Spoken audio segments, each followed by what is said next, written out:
Hi,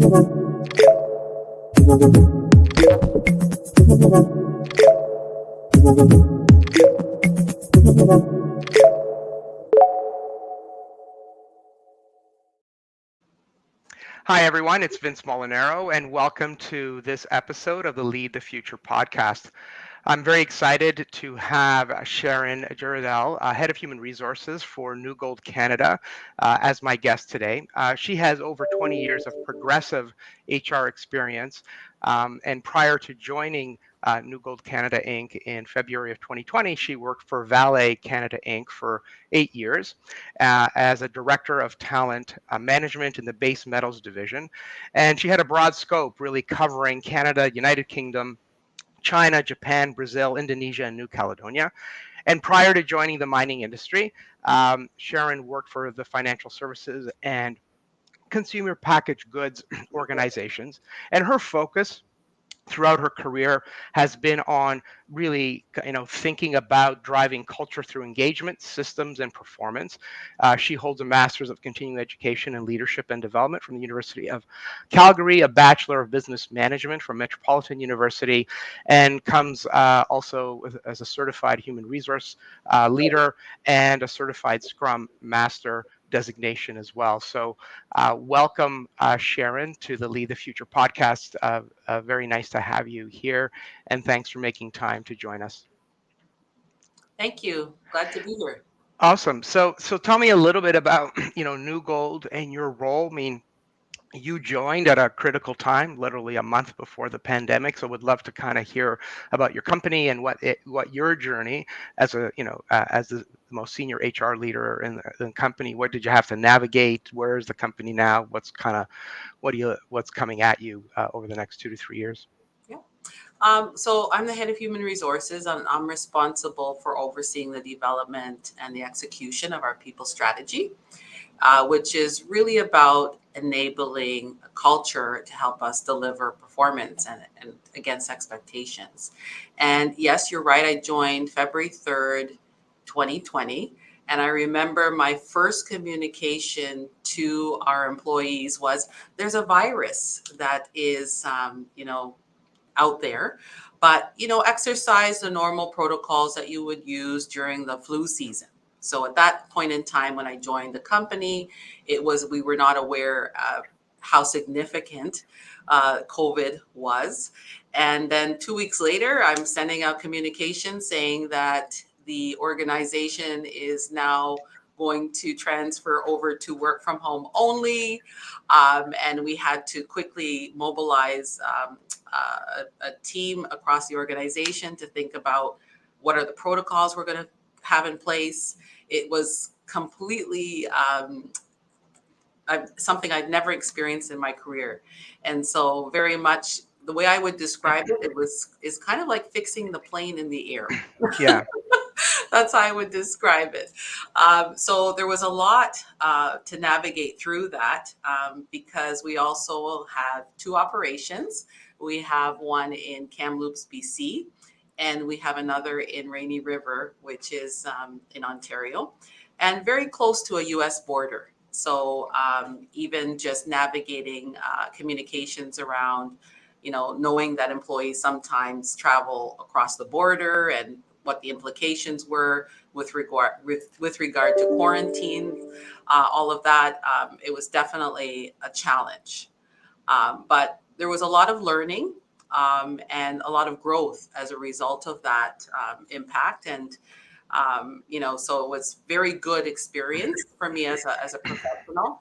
And it was a way for me to actually quickly get integrated in terms of the culture and the business, because I was kind of forced to immediately just jump in there with both feet and really start to get to know my colleagues across the organization through this pandemic response team cross site committee.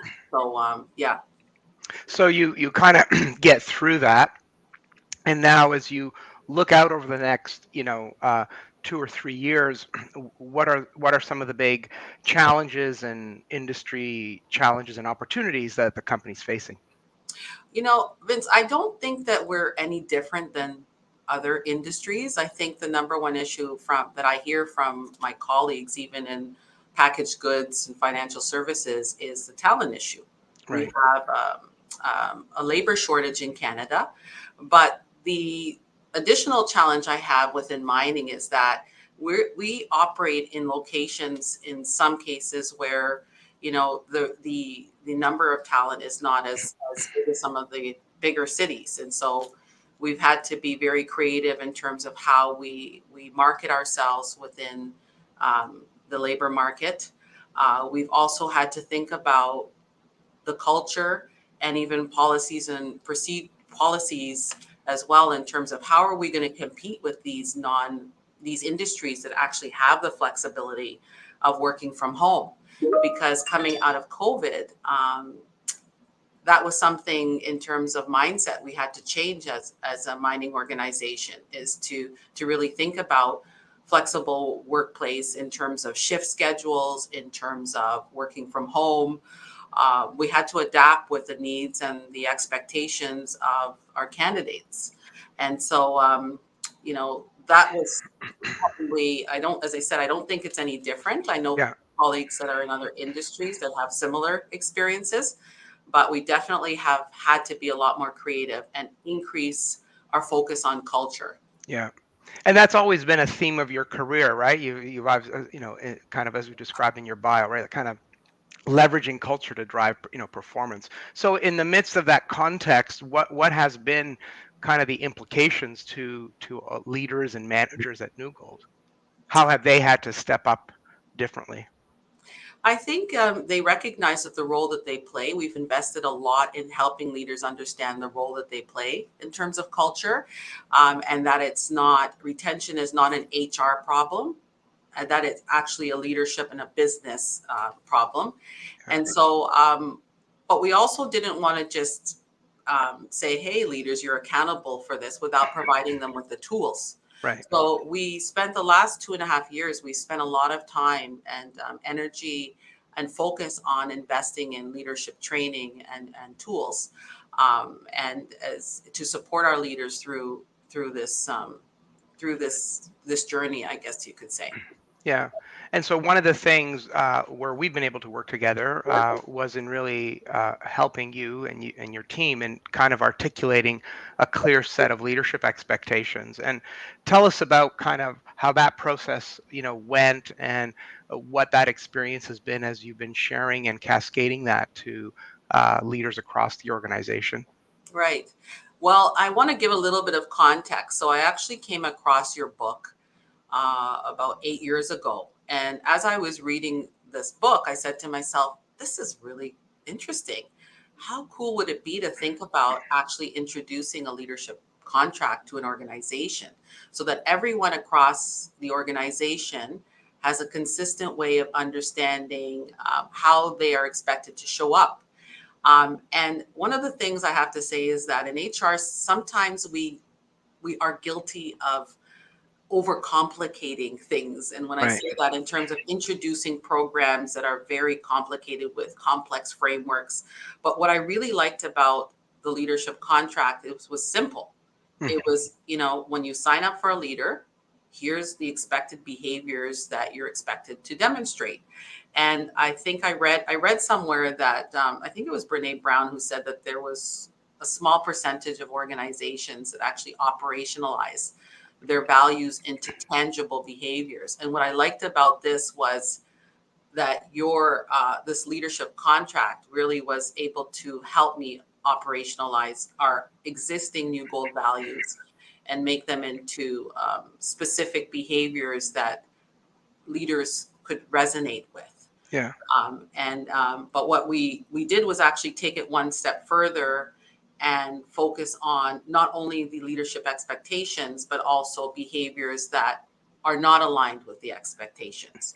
Yeah. Because it's one thing to say that these are the expectations, but if you're not clear on how we don't want to have them show up, then sometimes it still ends up not being clear.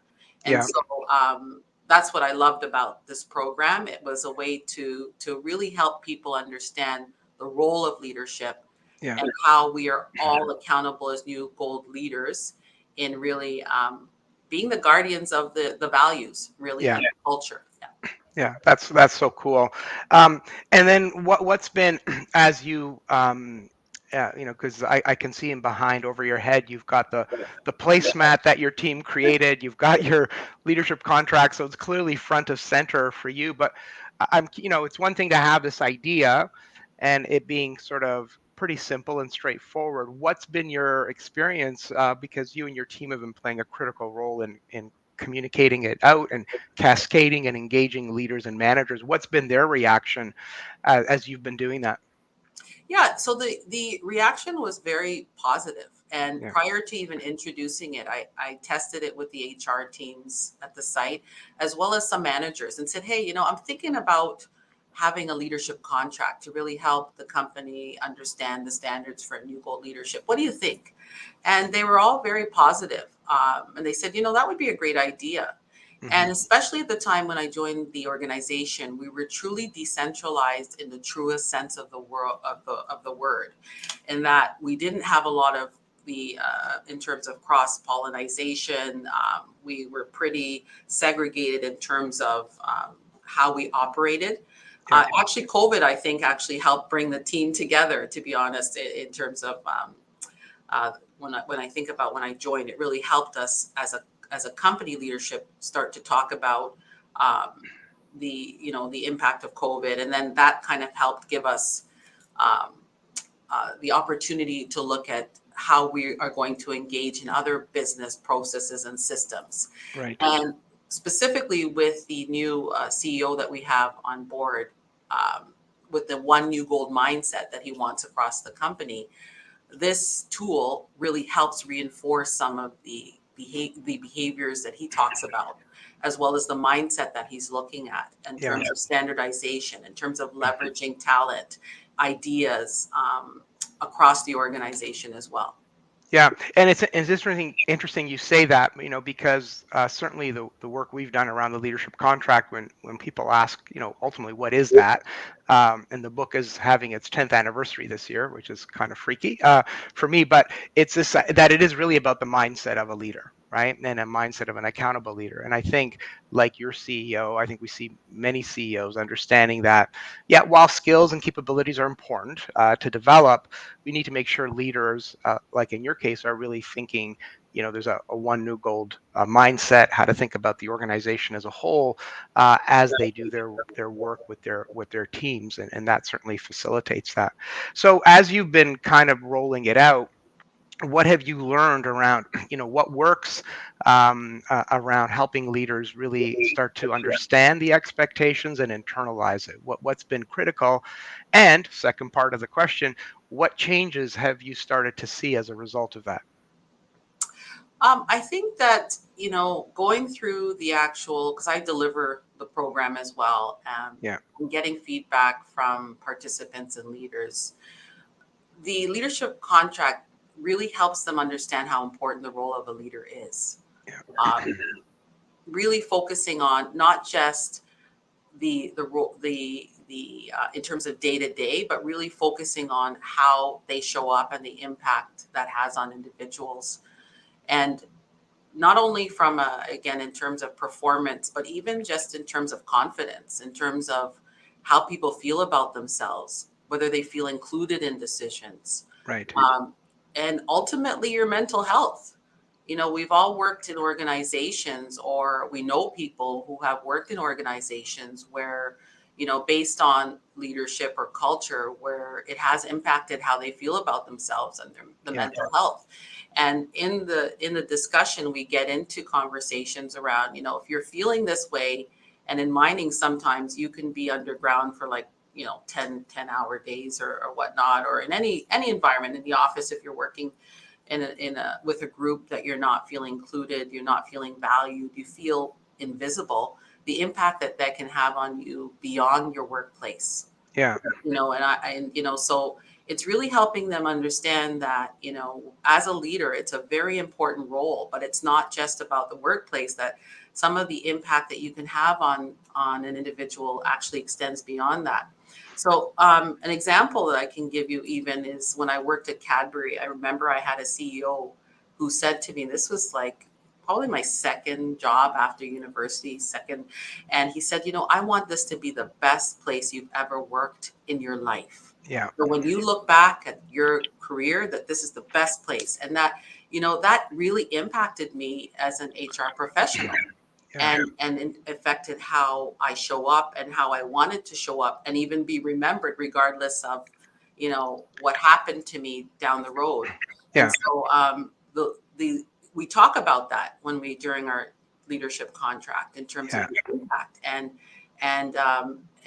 on engagement. And so it's very powerful stuff. And I like the way that when you when we talk about a contract, some people are like, well, why a contract? Well, because it's really an agreement between two people. It doesn't have to be, it could be expectations, but it really makes it clear when you sign up to be a leader Yeah. that you're committed to these behaviors. Yeah, it's funny. I can completely resonate with your former CEO at Cadbury when they said that, because that's always been something that is a promise I've made to my teams, and they can attest to it.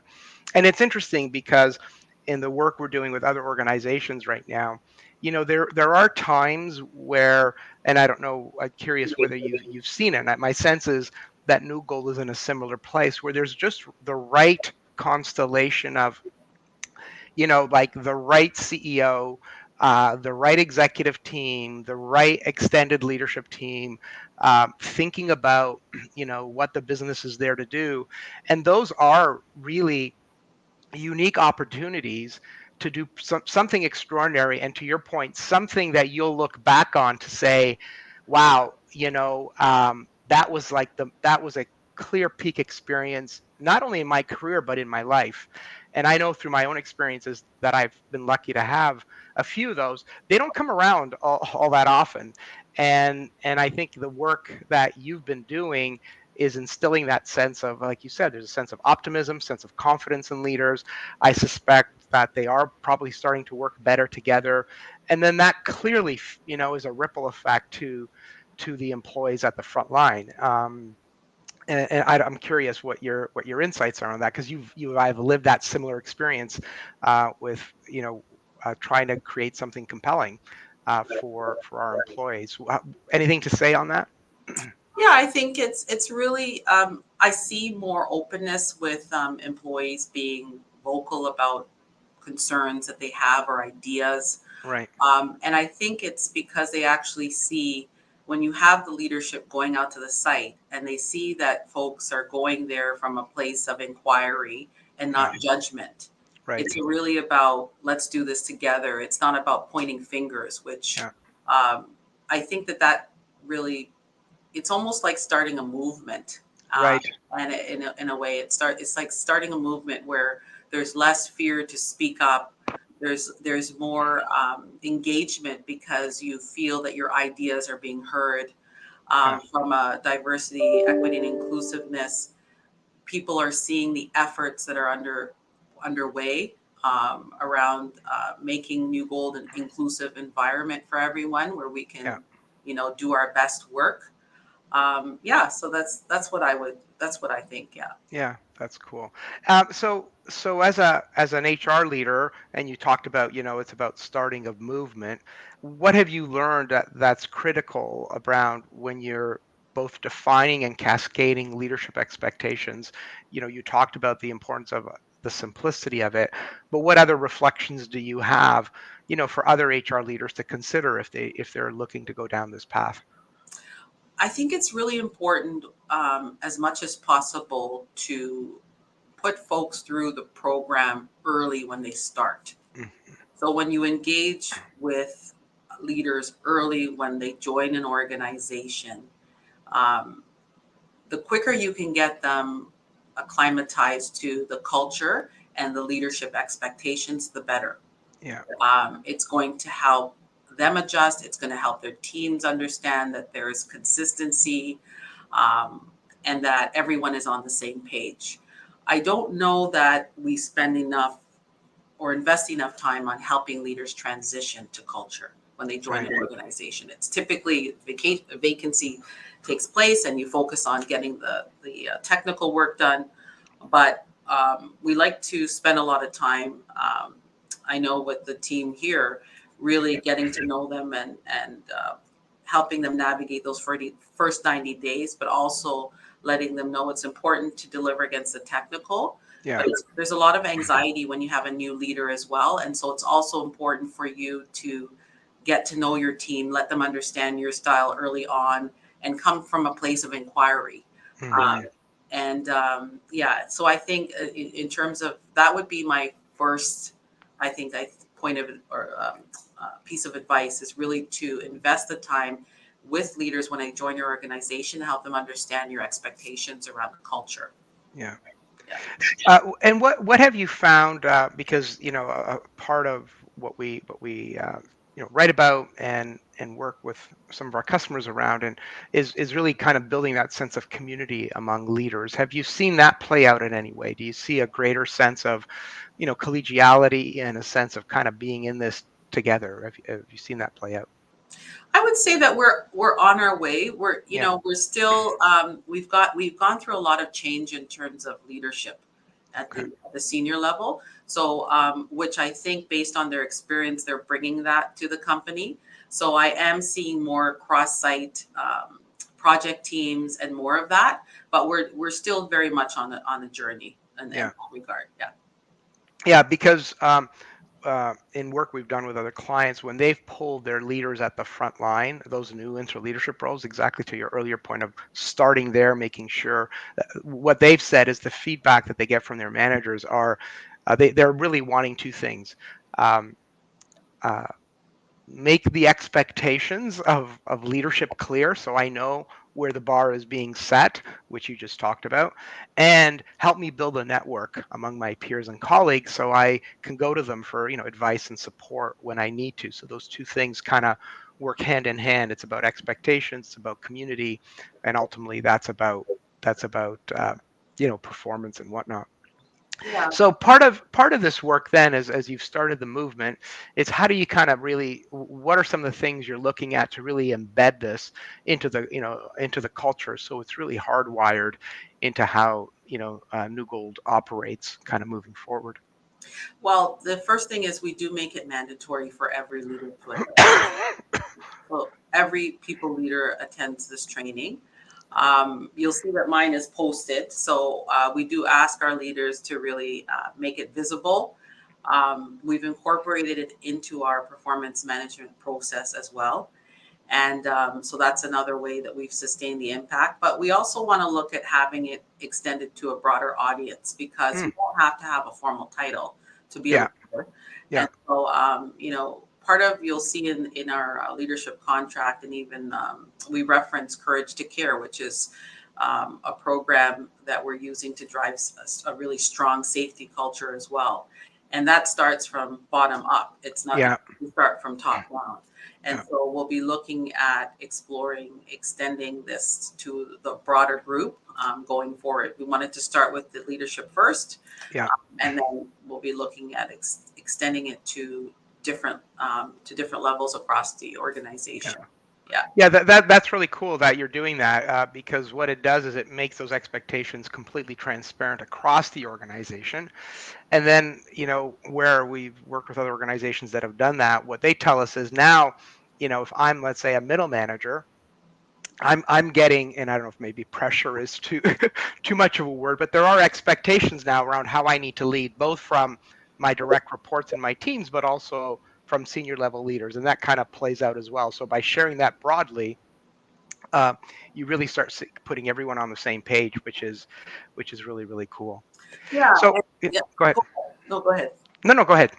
Yeah, I was going to say the other thing I wanted to highlight is when we look at retention, um, there's a model we kind of look at which focuses on purpose, environment, recognition, and compensation. So these Yeah, four areas that impact um, retention, and in the center is what they call the retention bullseye.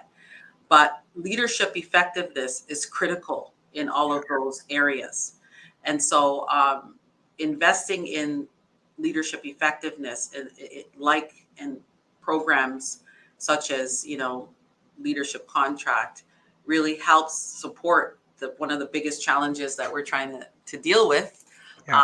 in terms of retention as well. Yeah. Yeah. That's awesome.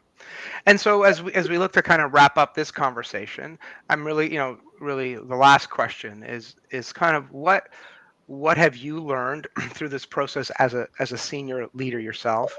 And then if there was, one piece of advice you'd have to, your peers and other organizations, other senior HR practitioners around, scaling accountability, what advice would you have? Let's start first with, what have you learned personally about your own leadership role as you've been going through this work over the last few years?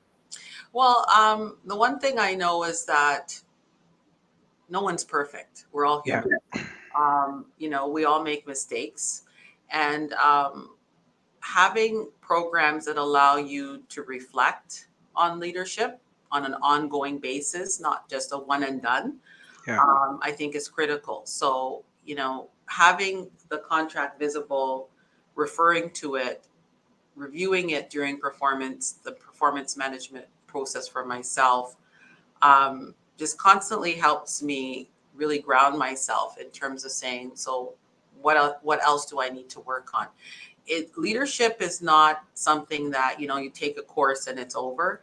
It's something that you constantly have to work on, and I think the simplicity of the leadership contract really makes it easier for leaders to reflect on it. As I said, Yeah. I find in the last few years in particular, it's very difficult to get attention sometimes from leaders in terms of saying, well, I'm going to invest in, 3, 4, 5 day program in terms of leadership. Yeah. Right? But what I like about this program, it's simple. It can be delivered to the masses in a very quick amount of time. Yeah.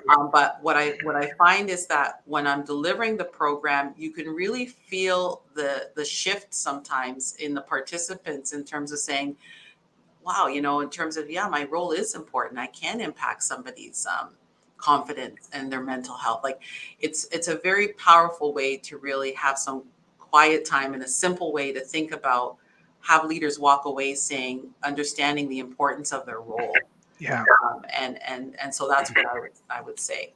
Cool. Um, yeah, And then your one piece of advice for other senior HR leaders in attempting this type of work, what would you say is critical for them to think about? they first need to test it. So I had contacted of course, you have to engage your HR teams. Number one, Yeah. I don't do anything in terms of our people strategy. I involve my colleagues at the sites. And it's important to have their support because they also are responsible for rolling it out. But I also like to test. I tested things with the actual some managers as well to say, hey, does this make sense? Is this something that you think that we could that people would find value in? And we also collect feedback. The next evolution would probably be look at measuring Right. effectiveness over time. So that's where looking at how we're going to measure that using. There's another tool I know that we can also use with your organization, and so that would be the next step, and to provide some support based on the feedback of that those results. Yeah. Mhm. Uh, and so your insights are really valuable, right? So I love this comment about it's not about being perfect as a leader. It's a constant kind of commitment. Having those expectations are foundational, but doing it in a very simple way that engages through a reflective process to kind of think about how do I need to step up, and then ultimately doing those things like you've talked about, embedding it in performance management, it not being a one and done, and ultimately identifying how do we measure our impact, so we know where we're strong and where we need to keep focusing, and really building a system to do that is really, I think, the path that you're on. So I want to thank you, Sharon, for taking time to be with us, sharing with us the New Gold story and certainly your story as a senior HR leader. I love the way you've been approaching this and really setting the tone yourself and through your HR team so that it helps your leaders embrace these ideas with your contract. So thanks for making time. Wish you continued success. And thanks again. Thanks for having me.